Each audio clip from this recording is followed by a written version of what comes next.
नमस्कार, जोहार। मैं पंकज आर्य फिर एक बार आप लोगों के साथ रूबरू हो रहा हूँ। इस वक्त मैं बुंडू अनुमंडल प्रांगण में मौजूद हूँ और आज आपको मैं बताऊं कि यहाँ के अनुमंडल पदाधिकारी जो है कृष्ण कुमार बेसरा ने एक बैठक रखी है और ये बैठक जो है पूरे अनुमंडल क्षेत्र के तमाम आला अधिकारियों के साथ ये बैठक है। इस बैठक में यहाँ की सुरक्षा व्यवस्था है, इस क्षेत्र के लेकर लॉ एंड ऑर्डर का सिचुएशन या फिर यहाँ जो विकास की जो कार्य चल रहे हैं, जो भी विकासशील कार्य चल रहे हैं, उन कार्यों का जो संपादन किस तरह से हो रहा है, उसका क्रियान्वयन कैसे हो रहा है, या फिर जो भ्रष्टाचार के मामले तमाम जगहों से आ रहे हैं उसको भी संज्ञान में लिया है। यहाँ की स्वास्थ्य व्यवस्था को लेकर, यहाँ की हेल्थ की जो स्थिति है और आने वाले समय में जो बारिश का मौसम है, इसको लेकर यहाँ पर बातें की जा रही है।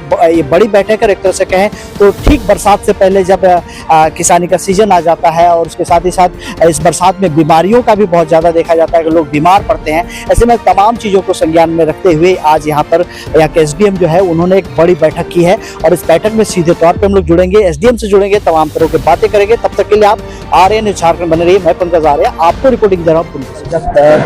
ये एक कोऑर्डिनेशन कमेटी की मीटिंग थी, अनुमंडल समन्वय समिति की एक बैठक मेरे द्वारा रखी गई थी। इसमें सभी विभाग के पदाधिकारी उपस्थित थे, जैसे अंचल के अंचल अधिकारी, प्रखंड के प्रखंड विकास पदाधिकारी, इसके बाद CDPO, फिर BEO, BSO, मतलब सप्लाई ऑफिसर, थाना प्रभारी, सभी लोग थे और सभी के साथ एक समीक्षा बैठक की गई जिसमें हमें ये देखना है कि विधि व्यवस्था से संबंधित और इसके अलावा जितने भी विकास की योजनाएं हैं उस योजनाओं को भी हमने समीक्षा की और हमने सभी को यह निर्देश दिया है कि जो भी सरकारी द्वारा संचालित योजनाएं हैं उस योजनाओं को धरातल पर उतारना है और उसको तीव्र गति से उसको विकास करवाना है। यही उद्देश्य था आज की बैठक का। और साथ ही साथ हमने थाना प्रभारी को भी डायरेक्शन दिया है जितने भी प्रकार के विधि व्यवस्था से संबंधित है उसमें उसको दुरुस्त करें। CO को हमने आदेश दिया है उसको दुरुस्त करें। जो इलीगल माइनिंग है उसके संबंध में भी हमने डायरेक्शन दिया है कि उसको समय समय पर अपना चेकिंग करें और इसके बाद जो नियमानुसार जो कार्रवाई है वो भी करें। इसके अलावा जो CO को निर्देश दिया गया है कि जो सरकारी भूमि है, सरकारी भूमि में सूचना पट लगाना है। ये आदेश है सरकार के तरफ से कि सरकारी भूमि जितनी भी है, क्योंकि होता क्या है कि सूचना पत्र नहीं होने की वजह से बहुत सारे जगह हम लोग देखते हैं कि वो अवैध कब्जा लोग करते हैं और अवैध कब्जा को करने के लिए अलग से हम लोग को एफर्ट लगाना पड़ता है। तो इसीलिए हम सभी का उद्देश्य है, सरकार का भी उद्देश्य है कि सरकारी भूमि में वो पट्टा मतलब सूचना पत्र लगे ताकि वो पहचान में आ जाए कि ये सरकारी भूमि है और कोई इंक्रोचमेंट नहीं करे। इसके अलावा हमने CO को ये भी आदेश दिया है कि इंक्रोचमेंट अतिक्रमणवाद को चलाना है। जहाँ भी सरकारी भूमि में जो भी व्यक्ति अतिक्रमण किए हैं उस अतिक्रमण को हटाना है, तो अतिक्रमणवाद हम लोग को चलाना है। ये भी एक डायरेक्शन है। साथ ही साथ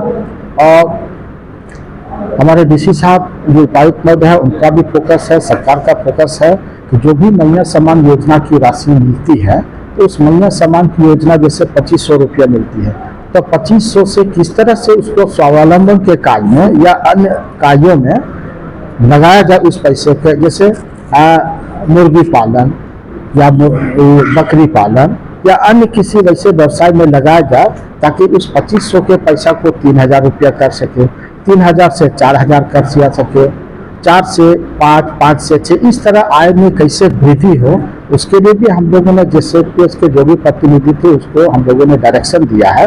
आने वाला समय में उन महिला दीदी जो इच्छुक है उसके पास हम लोग जाएंगे, समझाने का काम भी करेंगे, उसको प्रोत्साहित करेंगे कि आप इस महिला सम्मान की जो राशि मिली है उसको हम कैसे सदुपयोग करें, इसके बारे में लोगों को बताएंगे। इसके अलावा अन्य भी बहुत सारी चीज़ें थी, जैसे मनरेगा की ही चीज़ें हैं। मनरेगा की योजना है या अबू आवास की योजना है जो अधूरी है, अभी तक पड़ी हुई, उसको पूर्ण करना है। और मनरेगा की जो भी योजनाएं हैं वो चल रही हैं उसको और तीव्र गति देना है। इसके संबंध में सभी संबंधित को निर्देश दिया गया है।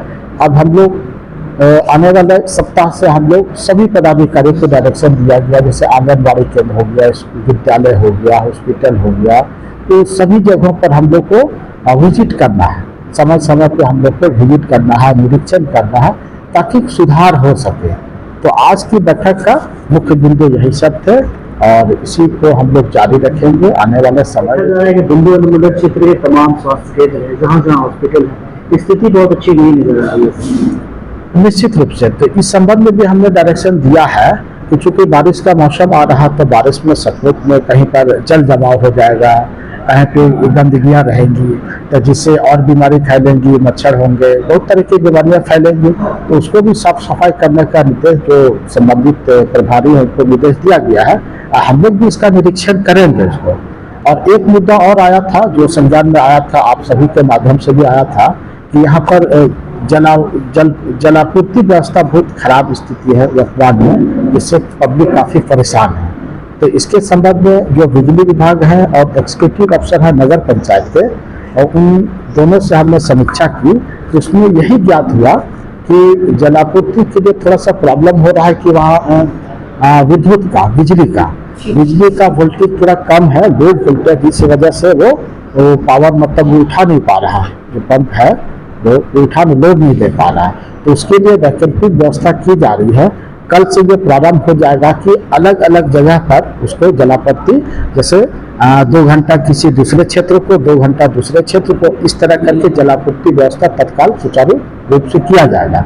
और उसका परमानेंट व्यवस्था ये किया जा रहा, उसका अलग ही उसका सेटअप तैयार किया जा रहा। जैसे उसका ट्रांसफार्मर है, अलग अलग क्षेत्र का अलग अलग हो, इस तरह करके उसका सेटअप हो रहा है। तो हमने जो समीक्षा किया बिजली विभाग के जो अधिकारी हैं उससे, तो उन्होंने कहा कि 1 सप्ताह के अंदर संभवतः ये सेटअप तैयार हो जाएगा और निश्चित रूप से सुचारू रूप से जलापूर्ति व्यवस्था मतलब हम लोग का हो जाएगा, ऐसा उम्मीद है। जब बारिश आती है सर, इस समय देखा जाता है कि सालगाड़ी से लेके जो पेड़ाडी का रोड है वो मुद्दा बहुत गहरा जाता है। हमेशा सवाल उठाया जाता है कि ये सड़क कब तक फ्लोर पे आएगी सर, कब तक बन सकता है? देखिए, इसके बारे में तो मुझे बहुत जानकारी नहीं थी, लेकिन आपके माध्यम से संज्ञान में आया है तो मुझे लगता है कि मैं 1-2 दिन के अंदर खुद को विजिट करके देख लेता हूँ वो सड़क कहाँ से कहाँ तक है और इसके अलावा किस तरह से उसको हम लोग यथाशीघ्र उसको बनवा सकते हैं। ये हमारी कोशिश रहेगी।